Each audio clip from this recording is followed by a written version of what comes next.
Good morning, everyone. My name's Ken Pepple. I'm going to be talking today a little bit different than a few of the beginning presentations. I'm really here to talk about managing OpenStack and what it's like more with boots on the ground after you have an OpenStack cloud. I've been in the OpenStack community since kind of the beginning. You may recognize my name, but probably not. More likely you recognize kind of a trivia question here, which is why would someone make a presentation or a picture that has so many lines on it? But I have been in the OpenStack community for a while. I wrote some of the early features. I ran an OpenStack cloud, a public cloud in the US.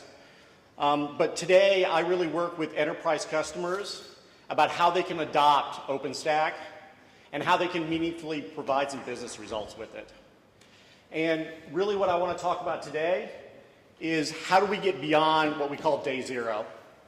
A lot of effort and a lot of concentration and focus for a lot of people is really about day zero. How do I get OpenStack installed for me? And while that's great, it's an important topic, I will tell you, having run an OpenStack cloud for a long time and worked with a lot of enterprises to be able to bring that to them, that is a very, very small part. Your OpenStack installation, your OpenStack distribution, it's, say, 2 to 3 weeks, and it may be a bad 2 to 3 weeks for you, maybe 2 to 3 months, maybe a bad 2 to 3 months, but you're really going to have that OpenStack cloud for years. And you really need to be thinking about how am I going to actually make it successful within my enterprise.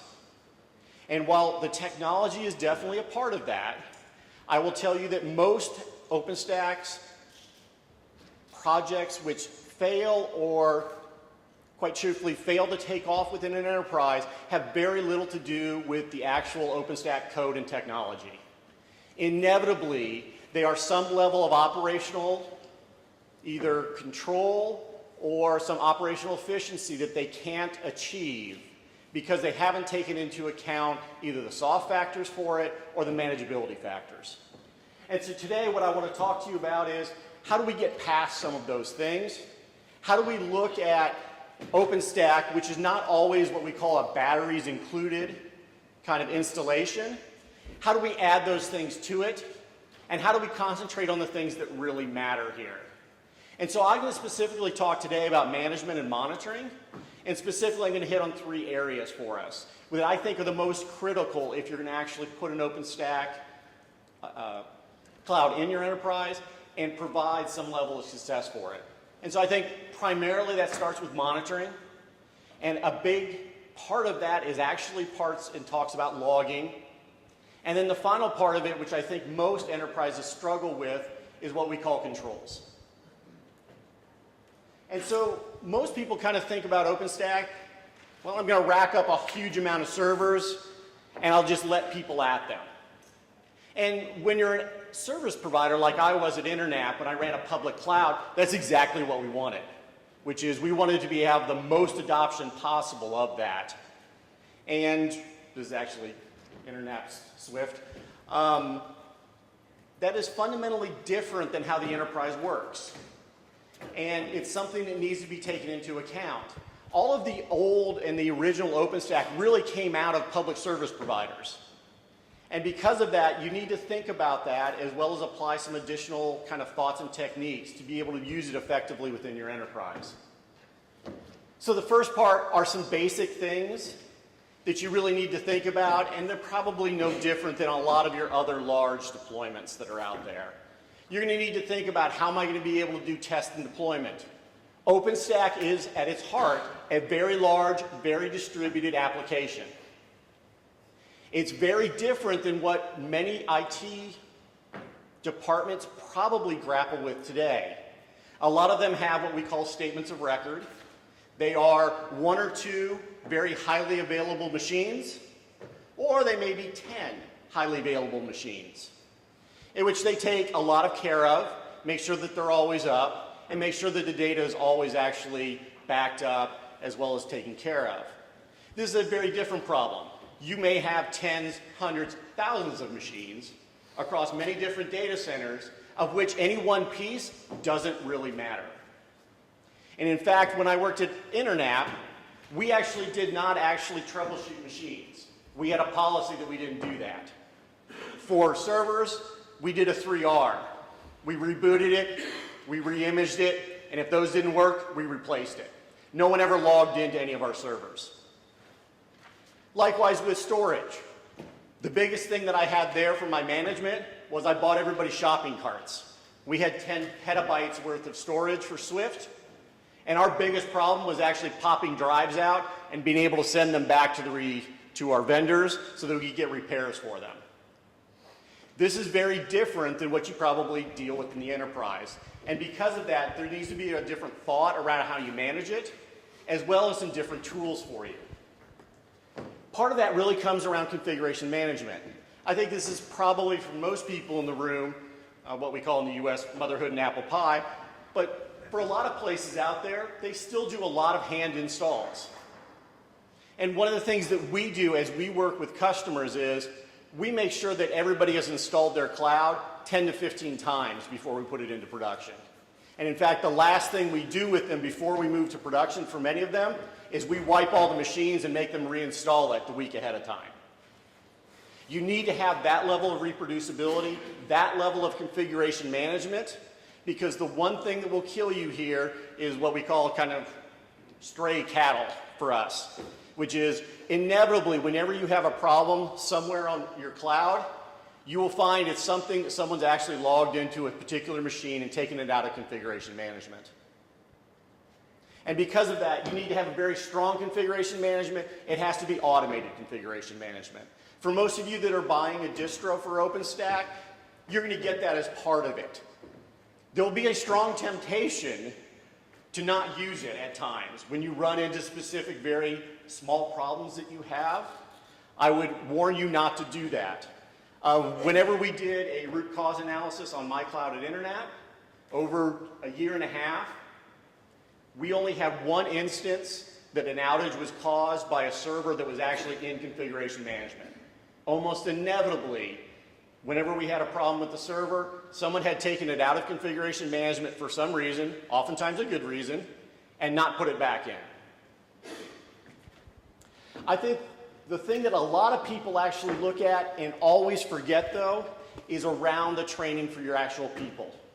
Not a technical issue at all. To think just because you have good people, you have experienced people, and that they will naturally pick this up, OpenStack, a new paradigm, as well as a new way of doing things, is a fallacy. We start all of our engagements with anyone looking to do OpenStack, even before they're thinking about which distro they would do or how they would architect their cloud. We make sure they go through training first. OpenStack is extremely configurable. The last time I looked, Nova had somewhere around 687 configuration options. You cannot go in and have a meaningful conversation about how you want to use your cloud, how you want to architect your cloud, how you want to design your cloud, without having some base knowledge. The other important thing that we really find with most of our clients is many of them are very skilled, perhaps with VMware or some other technologies out there. And what we find is it's hard to learn things, but what's really hard is unlearning things. You have a lot of information about how to use ESX with DRS or vMotion and things like that. We are fundamentally going to take some of those away to gain other benefits. And unlearning that is something you have to see and do. You can't tell people to do that. The number of times I've told people that, well, you need to do it this way because of this, and that 2 weeks later we'll do it, and they say, I didn't really believe you when you told me that. It wasn't until you showed me it that I actually believed it and internalized it. And so think about this before you're even starting down your road of the OpenStack journey, and you're looking towards management and looking towards success. Give a lot of thought about training. Give a lot of thought about the certifications that you see out there. It's not something that you want to do at the end, where actually most projects tend to end with, we go through an implementation, architecture, install everything, and then we train people. Look at training people up front so that they can actually have meaningful participation in it. One of the things that you'll find is that OpenStack isn't really what we call batteries included on the monitoring and management side. Now, some of this is where we've started from, which is many of our clouds are very bespoke. For example, Internet was on their own code base. We managed our own code base.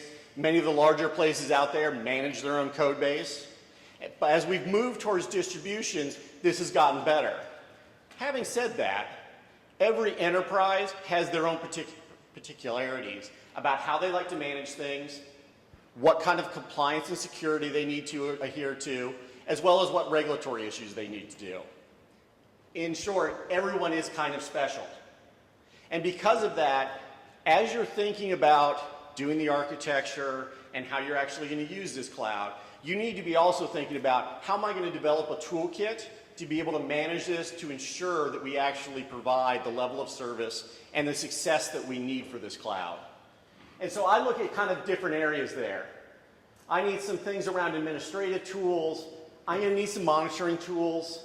I'm going to need a bunch of specialized tools that I probably haven't had before. And most of these, they won't come with your distribution. They may be special and internal to your own company. There may be other tools that you need to have specific for your specific for your particular industry. For example, I work a lot with financial institutions. We have a customer called Deutsche Börse in Germany. They're a stock exchange.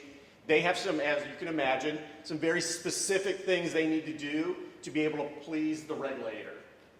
There's a bunch of rules that they have. There's a bunch of internal things that they need to do. You're not going to find those tools anywhere. They're going to need to develop them themselves. We have other customers like automotive customers. We did something you can see on the OpenStack Foundation site. We did the car cloud for a large Korean car maker. They take telemetry off of every car in the world and bring them into a place to be able to do large data with it. They have a lot of rules around privacy there. They have a lot of rules around how they audit the data about where it sits places. Again, these aren't things that are going to be widely applicable, and the things that they actually need to provide themselves. So as you're doing this, and as you're starting to actually look at OpenStack, you need to be thinking about what is this tool set that I'm going to provide to my people. Some of it's going to be around troubleshooting. Now, the level of troubleshooting tends to be different in OpenStack. As I said, most people don't care about specific servers like you might in a traditional enterprise environment. But what you do need to think about is, overall from a service level, what are the key places and choke points where I may have a system-wide outage? And this is where you really need to figure out where your troubleshooting tools are and how you're going to provide them. I will tell you, for most parts, you're going to want to look in two places, and you're going to need to find tools for two different areas. First and foremost is your network. The network was the only thing which kept me up at night when I ran my cloud, because it was the only thing that I knew I would have a perhaps cloud-wide outage on. I could lose a server here and there. I could lose even the database and things like that. And in general, the cloud still worked. Maybe I couldn't start new VMs. Maybe I couldn't stop them. The cloud still worked. But if I lost the network, I was definitely going to get woken up in the middle of the night. And the second part is around queue.